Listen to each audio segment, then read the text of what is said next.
parler, partager, comprendre, se battre.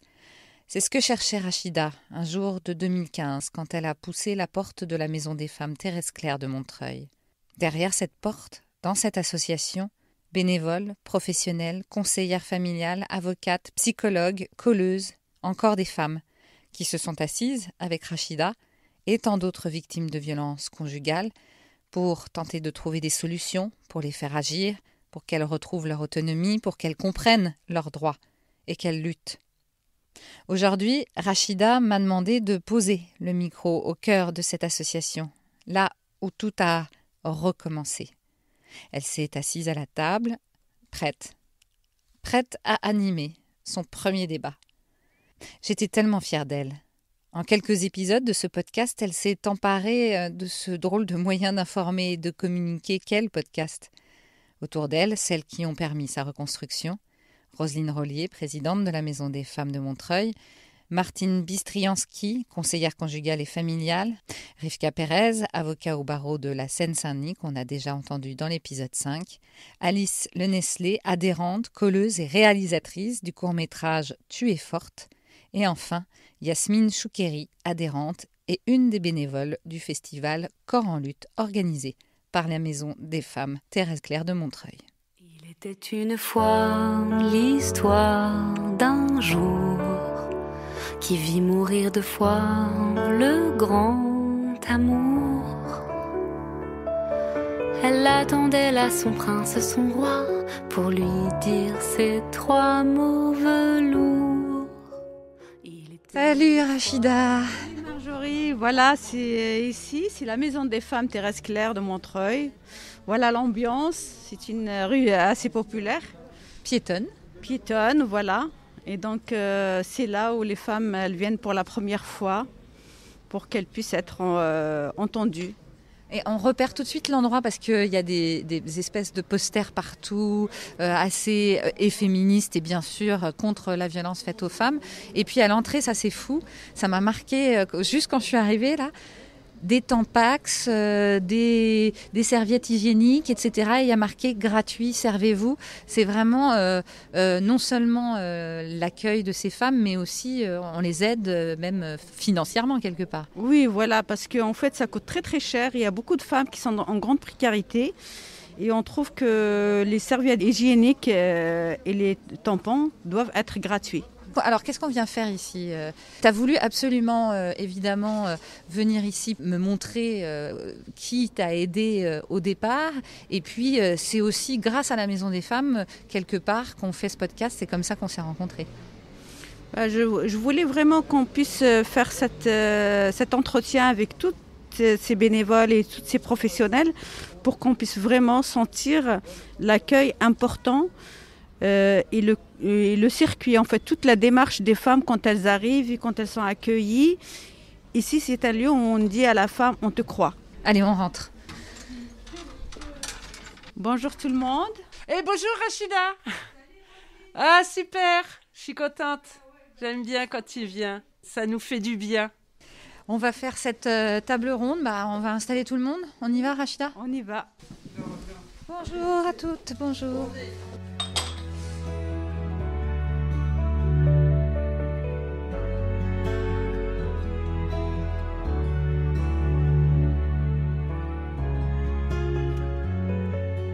C'est bon, Rachida, tu me sens prête ? Oui, ça va ? Vas-y, parle, Rachida. Oui, ça va, là. Tu entends bien ? Ouais, j'entends bien. Ok, c'est parti. Bon, bonjour tout le monde. Aujourd'hui, on se retrouve avec une belle assemblée, avec différents professionnels et bénévoles de la Maison des Femmes Thérèse Claire de Montreuil. Pourquoi la Maison des Femmes Thérèse Claire de Montreuil ? Parce que c'est le premier lieu où je venais tous les jours un petit peu pour être en sécurité. Pendant plusieurs mois, je venais ici sans avoir le courage ni la possibilité d'en parler de ce que je vivais. Donc je me mettais sur une table et puis Roselyne venait, elle me dit « Est-ce que ça va Rachida ? Est-ce que tout va bien ?» Je lui dis « Oui, tout va bien ». Et donc je repartais chez moi avec ce que j'avais dans le ventre, avec cette boule au ventre, sans dire un mot. Puis à un moment donné, j'avais décidé d'en parler. Et c'est à partir de là où je commençais à sortir ce que je vivais en fait. Donc déjà à la Maison des Femmes, j'ai retrouvé d'autres femmes qui vivaient exactement les mêmes spirales de violence. Quand les femmes parlaient, j'avais l'impression qu'elles parlaient de mon histoire. En fait, finalement, j'étais pas seule à vivre ça. Mouna et puis les autres, Sonia, toutes ces femmes-là qui étaient autour de moi. Et en fait, on vivait exactement la même chose. On avait des histoires différentes, mais les violences, on avait l'impression que c'était les mêmes. Et j'ai rencontré Roselyne. Roselyne, je trouvais que c'était génial parce qu'elle m'avait beaucoup respectée. Parce qu'elle m'a donné le temps d'en parler. Et donc j'ai rencontré l'équipe bénévole, l'équipe professionnelle. Je cite aussi Isabelle, qui nous poussait à bout jusqu'à ce qu'on disait ce qu'il fallait dire. C'est-à-dire que c'était très compliqué de sortir les violences de l'intime vers l'extime. Et ça, c'était très important d'avoir quelqu'un qui nous pousse avec ses mots, avec ses phrases, pour pouvoir dire, voilà, merde alors, il faut sortir, c'est pas toi la personne qui doit se remettre en question, la honte doit changer de camp. La honte doit changer de camp, t'as pas à avoir honte de ce que tu vis, c'est le système de violence qui est honteux et que les femmes doivent aussi avoir le courage de sortir ça de soi et vers l'extérieur. J'ai aussi après rencontré plein de petites jeunes qui étaient super actives, dynamiques. Et ces jeunes-là, en fait, ce que je trouve ça génial, c'est-à-dire qu'elles sortent les mots MOTS, c'est-à-dire les mots, elles mettent les mots sur les violences, ce que les femmes n'arrivent pas à faire au début. Parce que les violences, elles sont tellement inhumaines, elles sont tellement dures, des fois, il n'y a pas de mots pour exprimer ces violences qu'on vit. Elles sont sauvages, elles sont terreur, elles sont pratiquement inhumaines. Et donc, on ne trouve pas les mots qu'il faut pour cibler les violences, pour dire les violences. Et ces jeunes-là, elles les sortent dans les rues. Et là où il y a le tabou, là où on n'ose pas dire les choses, par exemple, même moi j'ai rencontré des femmes de la haute bourgeoisie qui vivaient ça, qui vivaient des violences, et que c'était honteux d'en parler. Et ces jeunes-là, elles sortent ces mots-là vers l'extérieur. Alors, Roselyne, essaye de nous expliquer c'est quoi cet endroit, c'est quoi cette maison, la Maison des Femmes. Roselyne Rollier, je suis l'actuelle présidente de la Maison des Femmes. J'ai pris la suite de Thérèse Claire, qui est une militante féministe depuis les années 70. Elle nous a quittés il y a quelques années maintenant, mais elle a construit ce lieu qui est un lieu d'accueil, un lieu d'échange, un lieu bienveillant, un lieu où les femmes se sentent en sécurité et où les femmes sont propriétaires de l'endroit. C'est pas un centre où on vient trouver des professionnels qui nous reçoivent derrière un bureau. C'est un lieu où on partage nos expériences. On partage nos questions, on partage nos difficultés, on partage nos compétences. Et ce temps-là d'accueil et d'accompagnement sur les violences, c'est une décision qu'on a eu du mal à prendre dans notre association parce qu'on savait que c'était complexe, mais en même temps, le nombre de femmes, comme toi Rachida, qui sont venues à la Maison des Femmes dire « ça y est là, je veux plus ce que j'ai vécu, je veux que ça s'arrête, comment je m'y prends ?» Et là, on peut commencer ensemble tout un chemin, un parcours, et c'est pour ça qu'on s'entoure de magnifiques professionnels qui apportent leurs compétences et les compétences multiples pour que ce chemin qu'on doit faire ensemble et que chacune des femmes qui vient poser son bagage là de violence auprès de nous, elle puisse trouver, sans courir partout, des pistes de travail que parfois il faut suivre en même temps. On sait que la justice, c'est très lent, c'est complexe parce qu'on ne maîtrise pas du tout toutes les étapes, tous les enjeux, toutes les possibilités. On sait aussi que ce qu'on vit, ça a des effets très forts dans nos corps et on le voit quand on accueille chacune d'entre vous. Et à un moment, on voulait même faire un projet, mais on ne peut pas le faire comme ça, mais de dire, bon voilà, on garde la trace de la photo de celle qui rentre pour la première fois, et on voit aujourd'hui des Rachidas magnifiques qui sont dans la dynamique de la vie qui reprend. Et donc, on sait que notre corps s'abîme, et c'est pour ça aussi qu'on travaille alors pour la justice avec les avocates, avec des juristes, pour ce que cela fait à notre corps et à notre esprit. On travaille avec des personnes qui connaissent la victimologie ou la traumatologie. Donc on a une conseillère conjugale qui est formée, une psychologue avec qui on peut avancer un peu.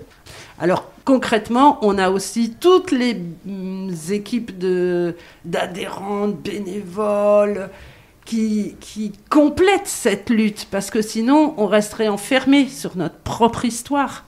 Et là, c'est vraiment essentiel aussi qu'on puisse avoir une parole à l'extérieur et qu'on puisse de l'extérieur faire rentrer les paroles de l'extérieur.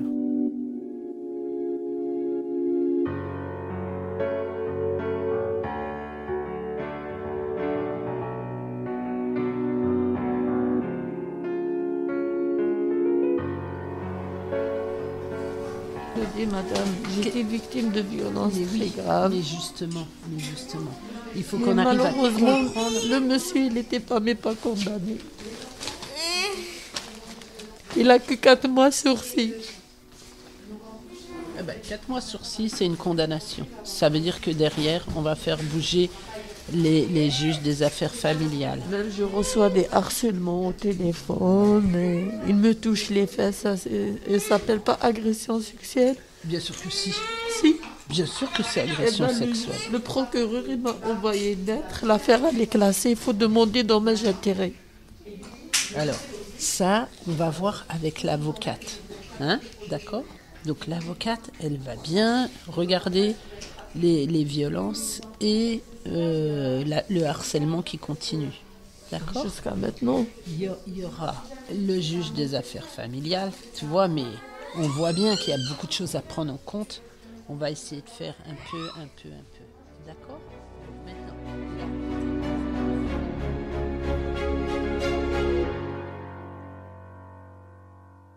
Bonjour, alors Martine Bistriansky, conseillère conjugale et familiale à la Maison des Femmes Thérèse Claire. Quand je reçois une femme victime, ce que j'essaie dans mes entretiens, parce que je fais des entretiens individuels aussi, à déconstruire tout ce que l'auteur a construit autour d'elle afin qu'elle redevienne la femme qu'elle était avant. Voilà, ça c'est la plus grosse partie de mon travail et qui peut être extrêmement difficile parce qu'on accepte plus ou moins en tant que femme d'être victime. Donc déjà, c'est dur à accepter, c'est dur à faire partir et de reconstruire cette femme et de mettre les mots qu'elle n'ose pas dire. Par exemple, elle nous dit souvent « mais non, c'était pas méchant ». Il m'a poussé contre le mur, il a mis sa main à mon cou, quoi. C'était pas méchant. Et rien que ça, je lâcherai pas tant qu'elles m'auront pas dit, qu'elles n'auront pas compris que c'était quand même un étranglement. Parce que c'est quand même pas la même chose d'être poussée et d'avoir la main sur le cou que de dire que c'est un étranglement. Et tous ces mots et cette patience que ces femmes ont, ça permet, si vous voulez, après de les amener à comprendre vraiment ce qu'elles vivent et qu'elles sont vraiment victimes et que c'est pas normal ce qu'elles vivent. C'est pas ça. La vie de couple, c'est pas ça. Alors là, il y a Rivka avec nous, qui était déjà avec nous à l'épisode 6, qui avait beaucoup expliqué, beaucoup parlé de la loi, de la justice. Et donc aujourd'hui, elle est là pour nous expliquer encore plus ce que la plateforme peut apporter aux femmes. Bonjour Rachida, merci. Rivka Pérez, avocat sur le barreau de la Seine-Saint-Denis. J'interviens à la Maison des Femmes, effectivement, dans le cadre des plateformes qui sont organisées une fois par semaine. Le principe de la plateforme, c'est de réunir plusieurs femmes. En général, on essaye de limiter à 8 personnes au maximum pour que chacune puisse avoir un temps de parole propre qui lui permette de raconter son histoire. L'idée, c'est que ce soit plusieurs personnes qui sont réunies en même temps sur un temps déterminé pour pouvoir exprimer leur histoire, mais aussi que les autres puissent entendre ce qui arrive. Tout à l'heure, Rachida a dit que justement, ce qui était important pour elle, c'est de savoir que d'autres avaient vécu la même chose et parfois de se reconnaître dans les histoires des autres. Sur les plateformes, on a des femmes qui viennent, qui ont n'importe quel âge, qui sont de n'importe quel niveau social, qui sont de n'importe quelle nationalité. Et ça montre que les violences, elles touchent tout le monde, dans toutes les circonstances, qu'on soit riche, qu'on soit pauvre, qu'on soit blanc, qu'on soit noir, qu'on soit jeune, qu'on soit vieille. Le fait de pouvoir se rencontrer et entendre les histoires des autres, ça aide aussi les femmes à relativiser, à comprendre ce qu'elles ont vécu et à trouver aussi la force de pouvoir s'exprimer. Sur les plateformes, on a des femmes qui arrivent et qui n'ont jamais rien raconté, qui peuvent venir des fois 1 fois, 2 fois, 3 fois, juste pour écouter, parce qu'elles n'ont pas la force encore de se lancer dans des démarches. Et c'est justement parce qu'elles entendent les autres qui, elles, ont déjà avancé, voire certaines qui reviennent sur les plateformes et qui en sont à la fin de leur processus. Et c'est ce qui les aide à pouvoir démarrer. Sur la plateforme, on est avec Martine, que vous avez entendue tout à l'heure. Donc on laisse d'abord la parole libre à la femme pour nous raconter et nous poser les questions qu'elle a à nous poser. Ça peut être des questions d'ordre juridique, ça peut être des questions générales. Ça peut être aussi des fois simplement réaliser qu'elle a été victime et comprendre quelle est sa situation. Et ensuite, on peut les orienter et les guider dans les démarches qu'elles ont à faire. D'abord, savoir comment déposer plainte, peut-être préparer son projet de plainte en rédigeant des courriers, en mettant à plat les différentes raisons pour lesquelles il faut déposer plainte. Ça peut être quand les démarches, les procédures sont déjà entamées, de savoir qu'est-ce qu'il faut faire, où est-ce qu'on en est, quelles sont les nouvelles démarches à réaliser, est-ce qu'il y a des compléments à apporter. Et puis quand elles en sont sorties, ça peut être justement de les encourager à raconter comment elles ont réussi à s'en sortir pour que celles qui arrivent puissent avoir le courage de se lancer.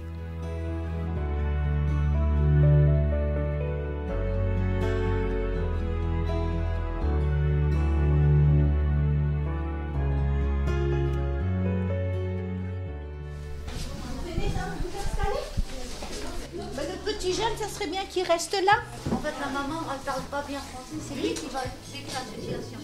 Ah bon? Ouais. Il y a un problème, un grand problème à la dame. Oui, mais c'est vous lui qui va croyez que raconter. c'est à un enfant de raconter ce qui se passe Parce à la que lui, maison? il vit ça, ce problème. Oui, je Ouais. comprends, madame. Quand Et il vous faut- voulez pas que ce soit vous qui fasse l'interprète plutôt que l'enfant? Moi, je sais pas l'histoire tout, mais à peu près, mais c'est lui qui a vu le problème, qu'il vit sa maman avec sa famille, tout. Tu as quel âge, disons? Rivka. Sa mamie. Il y a la maman, ça va être l'enfant de 10 ans qui va traduire. Non. Non, voilà, tu es d'accord avec moi? Non. C'est pas possible. Non, un enfant, il peut pas prendre place dans ça. Tant que vous remplissez les papiers, je vous rappelle également ce qu'on fait habituellement. Le principe de la plateforme, c'est d'être réunis tous ensemble ici pour que vous puissiez expliquer chacune vos histoires, mais que vous puissiez aussi écouter les histoires des autres, comprendre ce qui arrive et vous apporter les unes les autres des conseils et tirer profit de ce qui peut être dit aussi par rapport aux histoires de chacune. Alors, mesdames, vous avez du thé, vous avez du café, des petits chocolats, des petits gâteaux, vous vous servez quand vous avez envie. Là, on leur donne une feuille à remplir sur leur situation actuelle, ce qui nous permet après, surtout à moi, de reprendre certaines choses au cours de l'entretien ou de leur histoire qu'elles vont raconter. Ça reste anonyme. Donc, j'ai l'impression que vous parlez bien français quand même. Oui. Alors, Ça rassure d'avoir quelqu'un qui traduit, c'est important. on va vous aider. Vous êtes toute nouvelle, donc c'est un petit peu difficile pour vous de commencer, de démarrer votre histoire, mais il va falloir se lancer. Et je vais vous aider si vous avez du mal. Je viens vous voir parce que je sens une solitude énorme. Mon cas est assez... ça fait 4 ans qu'en fait je suis partie de la relation qui était très compliquée. Et donc ça fait 4 ans que je me bats toute seule face aux barrières administratives, juridiques, de logement. Et j'ai vraiment l'impression d'être désarmée. Et donc là je viens parce que après 5 tentatives de médiation... j'arrive jamais à faire une médiation, et là c'est la médiatrice qui m'a parlé de la maison des associations, et une de mes amies aussi. Les médiations, elles ont été proposées par qui? Parce qu'en principe, dans les contextes de violence conjugale, on ne propose jamais de médiation. Je voulais savoir si c'était du conjugal ou pas. Oui. Justement, c'est là la problématique. Il suffit d'une fois, c'est assez. Ce n'est pas un conte de fées. Une fois, c'est assez, que c'est difficile à compter. Alors, tout à l'heure, j'ai évoqué le rôle de toutes ces jeunes qui sont très dynamiques et qui aident les femmes victimes de violences à sortir de l'isolement, à sortir les mots des violences pour les mettre à l'extérieur, dans nos rues, dans nos quartiers, et surtout là où on n'a pas envie de les voir et on n'a pas envie de les entendre. Donc je passe la parole à ces jeunes-là. Donc moi c'est Alice Le Nestlé, je suis adhérente à la Maison des Femmes depuis presque 1 an je crois. Je suis colleuse aussi, depuis presque 1 an en même temps, en fait depuis 1 an... Ouais, j'ai un peu enchaîné. Il y a plein de choses qui résonnent là pour moi dans tout ce qui a été dit.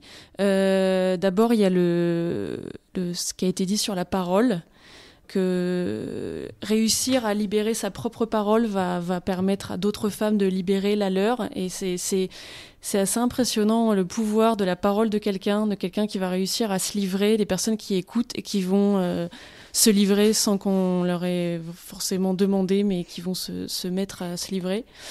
Alors les collages féminicides ont été lancés par Marguerite Stern il y a 1 an et demi, et c'est un mouvement complètement libre. Plein de femmes dans toute la France se sont emparées de ce mouvement. Et donc à Montreuil, c'est quand même à noter, parce qu'à Montreuil, il a été mis en place par des très jeunes femmes. Quand elles ont commencé, elles avaient 15-16 ans, je pense. Lola, Garance et Chloé, avec la maman de Lola, Leïla. Et moi, la première fois que j'ai collé, c'était avec Lola et Garance, d'ailleurs. Les fondatrices, quand je leur ai demandé leur âge, elles m'ont dit on a 16 ans. J'étais complètement impressionnée, parce que moi, quand j'avais 16 ans, il n'y avait pas tout ça. Et moi, le collage qui m'a frappée et qui m'a donné envie de coller, c'est « Elle le quitte, il la tue ». Celui-là, il m'a complètement scié, c'était à Belleville. Et je me suis dit, mais comment on fait pour coller? J'ai envie de coller. Donc voilà, après, moi, ce que j'ai voulu faire, c'est de traduire les collages, parce qu'on est à Montreuil, région parisienne, il y a plein de femmes qui parlent d'autres langues. Donc, on s'est mis à traduire les collages. C'est allé assez vite, en fait, tout ce réseau de traduction, dans beaucoup, beaucoup de langues. Et donc maintenant dans Montreuil, de temps en temps, on voit des collages en soninké, en arabe, en serbe, en russe. Derrière nous, là, à la Maison des Femmes, il y a un grand collage en russe qui veut dire « la violence n'est pas toujours physique ». Voilà, donc par rapport à cet espace de la Maison des Femmes, ce qui a été dit aussi, c'est à quel point on se sent bien. C'est comme pour les collages, c'est la sororité en permanence.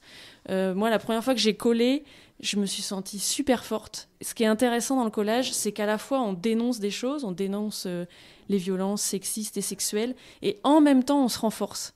Donc, et moi, la première fois quand je suis rentrée chez moi le soir, les mains pleines de colle, c'est un sentiment incroyable. Moi, dans les mots qui ont été dits aussi, je me suis un peu reconnue parce que j'ai eu une histoire violente. Alors, c'était de la violence psychologique. Donc c'est vrai qu'on en parle moins.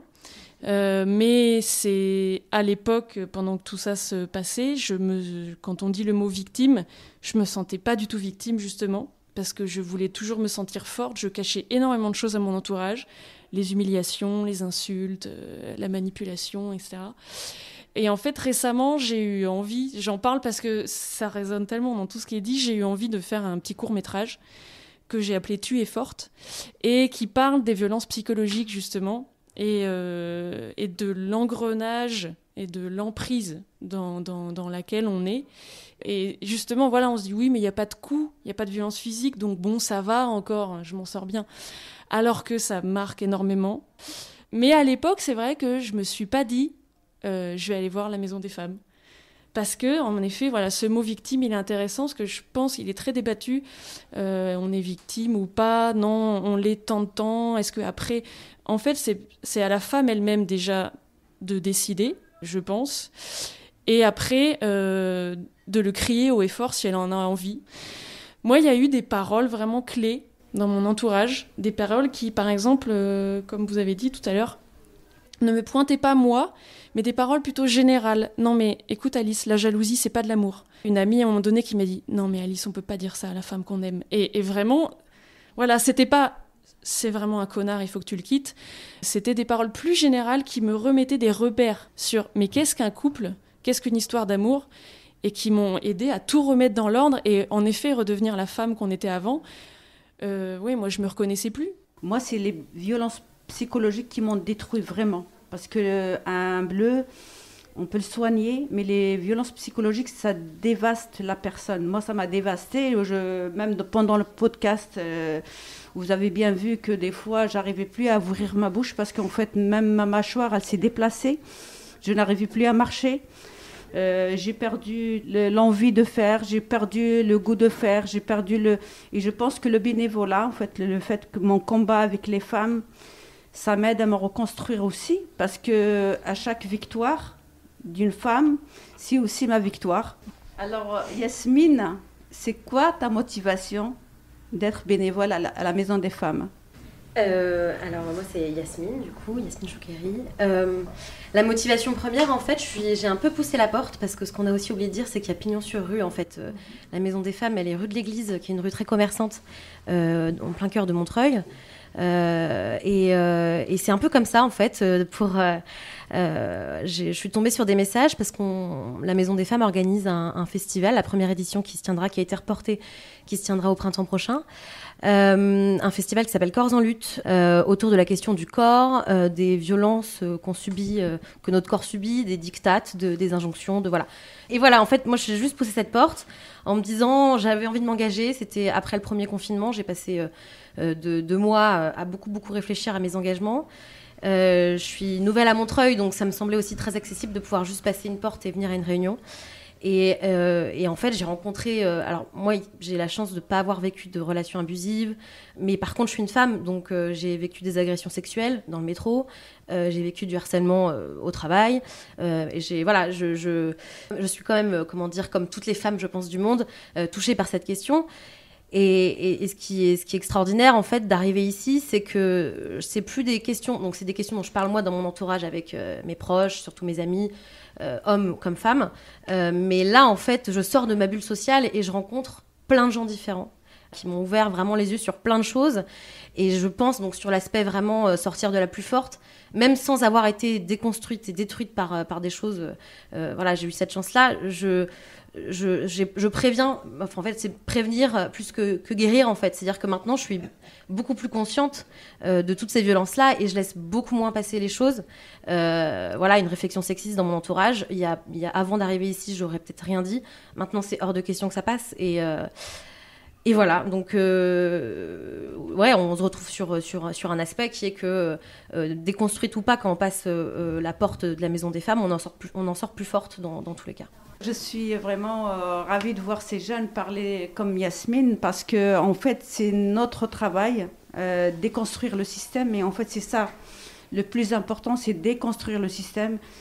En tous les cas, la Maison des femmes pour moi c'est un outil qui m'a permis à moi, qui a été victime. C'est très dur de dire victime parce que c'est ça en fait. C'est-à-dire que, par exemple, moi, mon ex, il me disait « mais t'es qu'une pauvre femme ». Et dire que... enfin, accepter de dire que je suis victime, c'est-à-dire m'allier à lui, m'allier à ce qu'il disait. Et je trouve ça génial, le fait qu'on trouve des jeunes maintenant qui sont là pour prévenir dans le futur et pour ne plus laisser passer quelque chose. un acte sexiste ou un acte de violence verbale ou autre. Et je pense que c'est comme ça qu'on peut déconstruire et faire en sorte que le système soit repensé par nous toutes et par nous tous. Et je trouve que la Maison des femmes, ce qui est vraiment important, le lieu, il est important. C'est un lieu où quand les femmes arrivent ici, c'est un lieu où on nous dit « je te crois, ce que tu as vécu, il est réel ». Et ça, c'est très important. Alors moi, Roselyne, j'aimerais bien qu'on en parle un petit peu, mettre quelques mots sur les violences institutionnelles. Et je trouve ça très important. Actuellement, avec la pandémie, il y a beaucoup de femmes qui ont perdu leur numéro. Elles n'existent plus à la préfecture. On a beaucoup de mal à les régulariser, à les aider à trouver un moyen de retrouver leurs papiers. Donc c'est des femmes qui sont... Moi, là actuellement, j'ai été très touchée hier. Je suis rentrée chez moi, j'en étais malade. Je pense que la Maison des femmes elle a des liens avec d'autres institutions et c'est extraordinaire parce que c'est un lieu facilitateur avec les administrations. Je voudrais savoir si tu peux nous dire quelques mots là-dessus. Oui, bien sûr, les violences, elles sont à plusieurs niveaux. Elles sont déjà tellement lourdes individuellement pour celles qui viennent parler de violences qu'elles subissent, physiques, psychologiques, harcèlement, par surprise ou sur des longs termes et des longs temps. Et la Maison des femmes, elle a comme entrée première de dire femme, viens t'asseoir avec nous, on te croit déjà, on commence par ça. Deuxièmement, tu prends ton temps pour faire ton chemin parce que c'est ton chemin. On se tient par la main, mais c'est toi qui avances. Et puis, on devrait pouvoir dire, bon, voilà, on est à la plateforme, alors il y a l'avocate, elle va dire comment il faut faire, il y a peut-être à côté Mouna qui va parler des droits sociaux, qui va dire, va voir l'assistante sociale, va voir ceci, va voir cela à la mairie, voilà, et normalement, ça devrait fonctionner tout ça. Va poser ta plainte, tu vas tel jour au commissariat, tu dis et voilà. Donc théoriquement, on pourrait faire le parcours très rapidement. Mais en fait, ce qui se passe, c'est qu'on voit des femmes qui viennent nous raconter que oui, elles sont allées au commissariat une première fois, que là, on leur a posé une question tellement terrible du genre « Madame, est-ce que ce sont des violences aggravées ?» Et donc elle revient et elle nous dit « Non, c'était juste comme d'habitude. » Et donc je ne suis pas restée. Ou bien elles ont fait la queue pendant 3 heures. Ou bien, voilà. Donc, toutes ces manières de ne pas recevoir les femmes, de ne pas leur accorder le droit à la parole et de dire « Viens t'asseoir, femme, je te crois, raconte. » Et derrière, on mettra en route la suite. C'est une violence qui est parfois à la même hauteur que ce qu'elles subissent. Ça double les violences. De même, quand on a des réponses inexactes sur les parcours qu'on doit faire, par exemple, « Ah, madame, vous n'avez pas de papier, vous n'avez pas de droit. » C'est faux, c'est carrément faux. Quand une femme dit « Ça y est, tu sais, j'ai porté plainte, et maintenant ?» et qu'on est obligé de dire « Et maintenant, ça va encore durer un peu longtemps. » Mais on est là, on va tenir ensemble pour que tu ailles jusqu'au bout. Le temps, c'est aussi une violence. Parce qu'elle s'est pris la baffe en 1 seconde. On ne lui a pas demandé son avis et ça lui est tombé dessus du jour au lendemain. Et là, il faut que le temps dure longtemps. Et partout, à tous les niveaux, elle peut être confrontée à quelqu'un qui dit « Oui, mais quand même, pour la première petite claque, on ne va pas déjà poser une plainte. » Ou bien, oui, mais quand même, peut-être vous étiez mal habillé ce jour-là. Mais nous, on le connaît, ce monsieur, il est très bien, on l'a rencontré, on a même rencontré son meilleur ami. Et là, je cite directement des choses de la semaine dernière. Il n'est pas du tout comme vous le décrivez. Et justement, c'est ça le problème.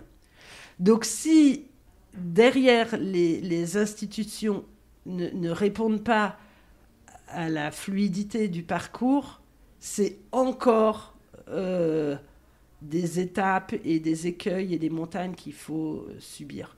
Mais ça ne veut pas dire que tout le monde réagit comme ça, hein. Je ne veux pas faire une généralité non plus, qu'on ne croit pas qu'il n'y a aucun professionnel qui fait bien son travail. Heureusement, il y en a beaucoup qui le font bien. Mais c'est vrai que notre société n'est pas facilitante pour accomplir ces parcours. Et l'explication, elle est claire. C'est que si toute la société était d'accord pour dire on arrête les violences, d'abord on parlerait surtout des hommes et pas des femmes. Et on dirait c'est quand même eux qui sont violents à 99, je ne sais plus combien de pourcents. Et puis on est dans un monde dirigé par les hommes. Et donc a priori, dans beaucoup d'endroits, c'est eux qui ont raison. Et donc, il faut apporter des preuves que c'est eux qui ont tort et nous, femmes, qui avons raison, alors qu'on pourrait très bien imaginer le contraire. Bon, merci beaucoup. Merci à toute cette assemblée de femmes merveilleuses. Et j'espère qu'avec la jeunesse, on verra l'espoir et on continuera à avoir la possibilité de déconstruire ce système tous ensemble. Et je pense que ce soit femmes ou hommes, on a besoin d'être ensemble pour déconstruire les violences faites aux femmes.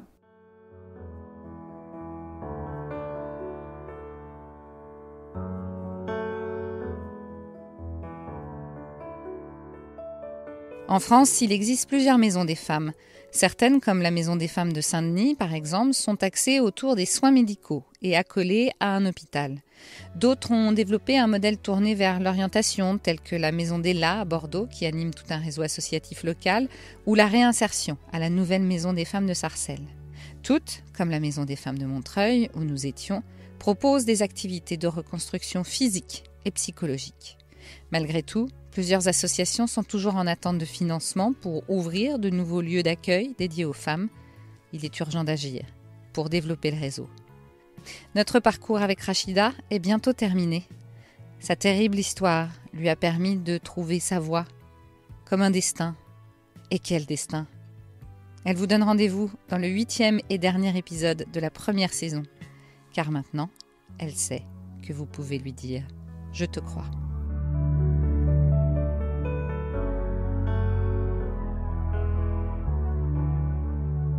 Vous écoutiez le 7e épisode du podcast Je te crois, une production Double Monde. Réalisation et narration par Marjorie Murphy, montage par Catherine Amélie-Meury. Merci à Marie Bastide, auteure et interprète de la chanson Il suffit d'une fois, composée par Fid. Il suffit d'une fois est extraite de son premier album, Amore. Merci à Sébastien Ossona pour le générique du podcast et à Frédéric Azevedo Figueiredo de l'agence Babbler pour le graphisme. Merci à la Maison des femmes de Montreuil et bien sûr, merci à Rachida pour sa confiance, sa force et sa générosité. Si vous aimez ce podcast, partagez-le à tout le monde. Vous le trouverez sur toutes les plateformes de podcast comme Apple Podcasts, Spotify, Deezer ou Google Podcasts. Car encore aujourd'hui, plus proche de nous qu'on ne le croit, une femme a peut-être besoin qu'on lui dise « Je te crois ». Il était une fois l'histoire de tous les jours où des hommes tuent des femmes, pas par amour. Elles rendent l'âme au milieu d'une phrase ou deux, sous le coup de trop qui les tue. Il suffit d'une fois, une fois, c'est assez, pour que sur elle une main soit levée. J'attends le jour où l'on ne comptera plus une seule femme assassinée. J'attends le jour où l'on ne comptera plus une seule femme assassinée.